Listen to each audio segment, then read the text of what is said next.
ইমাম সাহেবের উপরে নির্ভর করে আপনার আখেরাত শুদ্ধ না অশুদ্ধ। ওনার নামাজ ঠিক তো আপনার নামাজ ঠিক। ইমাম সাহেব সামনে দাঁড়ায়, আপনার আখেরাতের পুরা দায়িত্বটা নিয়ে ইমাম সাহেব সামনে দাঁড়ায়। কিভাবে এরকম কিপটামি আর কৃপণতা করেন যে ওনার বেতন বাড়াইতে গেলে 7 দিন আর 15 দিন মিটিং করেন? আপনার তো লজ্জা থাকা দরকার। যার আখেরাত নির্ভর করছে যে ইমামের উপর, ওনার ব্যাপারে মিটিং করতে হবে কেন?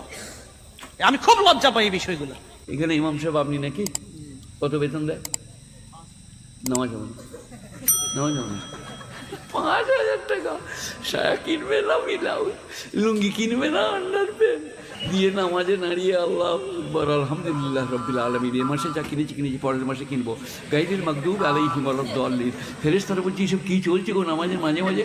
বলছে ওরা আলাদা ক্যাশে। একটা কমিটি কিয়ামতের মাঠে ছাড় পাবে না।